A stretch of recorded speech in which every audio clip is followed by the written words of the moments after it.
Hello, hello! Welcome back to Brenda's Books. Today we are on part 9 of Dad, Thad, and My Skateboard. I know that I told you that this might be the final section of the story, but as the case usually goes with me, things need to take a little bit longer. So next week will be when we wrap things up. But today I hope you enjoy part 9, The Therapy Spot. Here we go.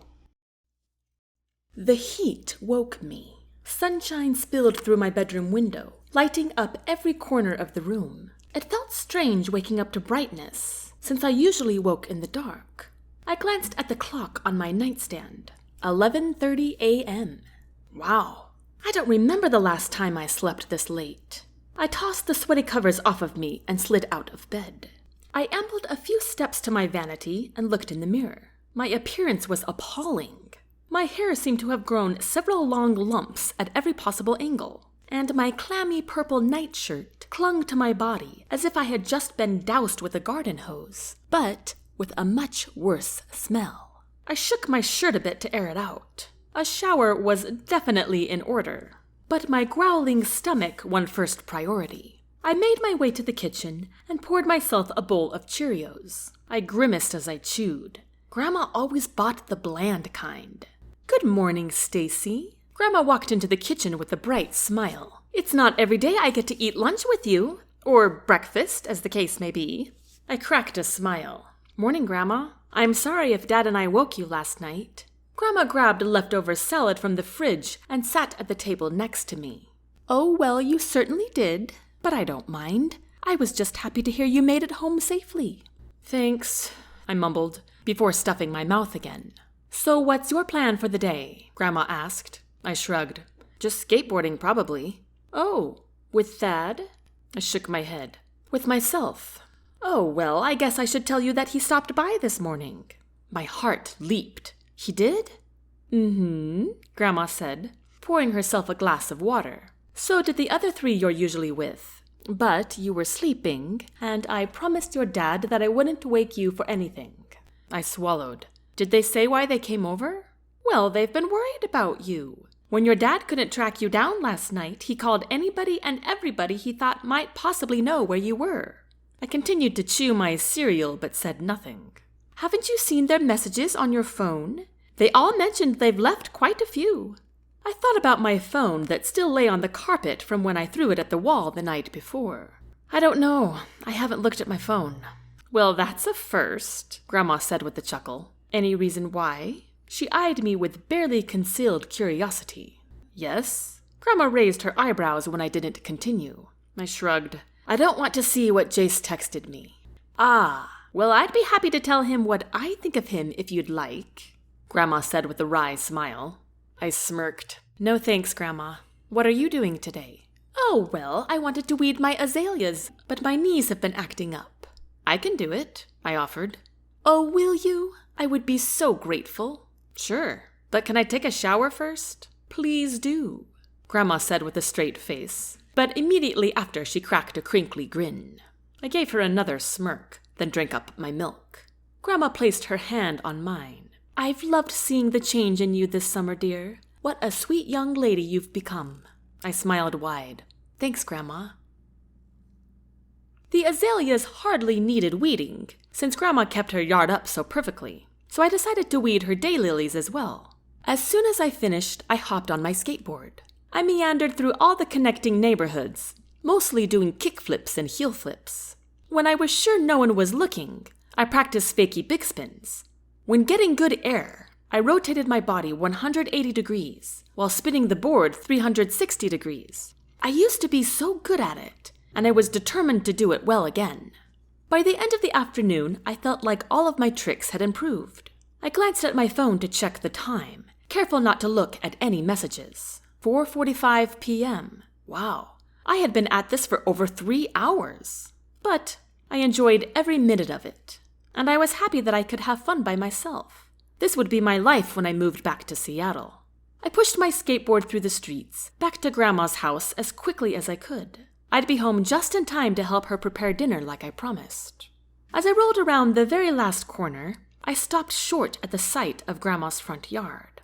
My dad had pulled out the barbecue and was grilling hamburgers. A small fold-out table was front and center on the grass, with one of Grandma's checkered tablecloths. But what surprised me the most was seeing all 4 of my usual friends. I stepped on the end of my skateboard and flipped it up in my hand. I had no idea what to say. Thad spotted me first. Then all 4 of my friends ran toward me. "Stacy, there you are! We've been waiting for you. What took you so long?" they all said over each other. Thad tackled me in a hug first, and the rest joined in. Then all at once, all 4 of them started apologizing one way or another. "Okay, guys, I really can't breathe," I croaked. They all stepped back but kept apologizing. I lifted my hands. "Stop, please." Abruptly, they stopped, staring at me with anxious eyes. I took a deep breath. "So," I motioned to the grill, "you feel bad about ditching me for one party, so you created another?" "Stacy, we didn't want to leave you out," Chrissy exclaimed. "Yeah, it sucked not having you there," Connor agreed. At the same time, Bryce said, "I'm so sorry I lied to you, Stacy. I'm such a jerk." I put my hands on my hips and looked over at my dad at the grill, who was obviously paying attention to our conversation. "Okay, you've made it clear that you're sorry, but I still don't get why you did it in the first place." They all seemed to take a collective breath to speak, but no one did. Finally, Thad spoke up. "It's because of me." "What?" My face crinkled with confusion. "What do you mean? I thought you weren't invited either."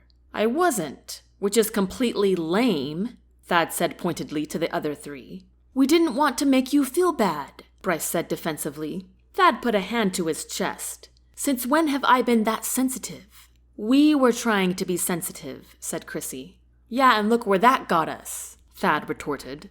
Chrissy scowled. "Okay. I'm so glad you guys could clear things up for me," I said with sarcasm. Everyone chuckled at that, but we continued to stare at each other awkwardly. I opened my arms. "Anyone care to explain?" More silence. Everyone seemed to be staring at Thad, so I did too. "Are you going to tell her?" said Connor. Thad glanced over at me nervously. "Burgers are ready," Dad called from the grill. We all stood in place, waiting for Thad to speak. "Come on," Dad called again. "Get 'em while they're hot." "Let's go eat," I said. "My dad won't stop yelling at us until we do." My friends followed me to the grill, where we all fixed up our burgers and buns, while Grandma set out potato chips and a bowl of chopped up watermelon on the table. Thad and Connor sat next to me, and Chrissy and Bryce sat across from us. "Enjoy your time with your friends, dear," said Grandma, as she and my dad took their food inside. The 5 of us ate in silence for a while, until I finally spoke. "Okay, you guys, give it to me straight. Am I a bad friend? You secretly hate me? I'm annoying? What is it?" "None of the above, Stacy," said Thad. "I'm asking my friends who didn't invite me to their nerd fest," I said. "None of the above, Stacy," Bryce echoed. "We just knew you would tell Thad about it, and we knew he wouldn't want to be there." "Yes, I would," Thad cried. "Oh my gosh." I tilted my head back and groaned. Then I placed both my palms on the table and looked at Chrissy. "Will you please tell me what is going on?" But Chrissy didn't answer and looked to Thad again. Silence returned. "Fine." I stood as I tried to scoot my chair back, but it just tipped over in the grass. I pulled it back up and said, "You guys can stay and talk about your secrets. I'm going skateboarding." "Oh, come on, Stacy," they all started saying. "Wait a minute, don't go." "Why?" I stretched my arm out toward them. "You guys aren't telling me anything." "Just spill it, Thad," Connor griped. "It's the only way we're gonna get back to normal." "Wait, I have an idea," said Chrissy, holding up her hands. "Why don't you go with her, Thad? Then you can tell her in private, if you want to," she added. We all waited a beat, then Thad turned to me. "Is that okay, Stacy?" My heart jumped at the thought, but I played it casual. "Sure, especially if you finally fill me in on everything." "Yeah, Thad," said Bryce. "Why don't you fill her in on everything?" he said with a smile. Thad flicked a potato chip at him, but Bryce just chuckled. Chrissy stood. "Come on, boys, let's go." She pulled Bryce to his feet and hooked her elbow with his. Thad and Connor whispered something to each other that I couldn't hear. Then Connor lightly slugged Thad in the shoulder. "Dude, I'm fine. You go for it." Chrissy and Bryce sauntered around the table, where Chrissy hooked her other elbow with Connor's. The three of them said goodbye to Thad and me and made their way off the lawn, around the corner, and out of sight. I turned to Thad, who for some reason looked more nervous than I've ever seen him. "Should we walk to your house to get your skateboard?" I asked. "I brought it with me." Thad pointed to his skateboard, which sat in the grass just off the driveway. "Oh, nice. But first I should probably clean all this up so my grandma doesn't have to." "I'll help," Thad offered. The two of us spent the next couple minutes cleaning up the various food and paper items off the table and bringing them inside. "Well, aren't you a gentleman?" said Grandma to Thad when he stepped beside her to place the empty watermelon bowl in the kitchen sink. Thad flashed her a smile. My mother's trained me. He grabbed a sponge by the faucet and reached for the soap. "Oh, I've got that, son," said Grandma. "But I must say, I adore your mother." Thad smiled again. "Me too." After saying goodbye to Grandma, the two of us walked outside where Dad was folding up the table. "Help me carry this to the garage, will you, Thad?" "Sure," Thad agreed, and the two of them did just that. My dad opened the pin pad just outside the garage door and punched in the code. The large door squeaked shut. "So where are you two headed?" Thad and I want to go skateboarding. Is that okay?" "That's fine, as long as you get back before dark," Dad said with a stern eye. I smiled sheepishly. "Got it. And take your phone." I reached in my back pocket and lifted my phone so he could see it. Dad waved. "Have fun." I led Thad around the corner and down the block before he said, "Speaking of phones, how come you haven't returned any of my calls or texts?" "Oh, I've been avoiding messages." Thad jumped off the sidewalk and onto the street. He pushed his foot hard a couple more times until we were rolling side by side. "But why have you been avoiding me?" "I haven't tried to. I just told myself that I wouldn't look at any messages today." "Oh," said Thad, clearly not satisfied with that answer. "So, are you still mad at me?" I asked him. "What?" "I was a closed-minded jerk at the pool last night, remember?" Thad glanced back and forth between the road and me as we coasted down the street. "I wouldn't say that." "Yes, I was, and I'm really sorry. I wasn't being a good friend." Thad looked out into the distance now. "It's okay. I've done worse things." "Yeah, right. Like what?" "Like making Chrissy and Connor and Bryce promise not to tell you something about me." "What about you?" When Thad didn't answer, I halted my skateboard and grabbed his arm, forcing him to halt too. He looked at me with sad eyes. "What about you?" I repeated.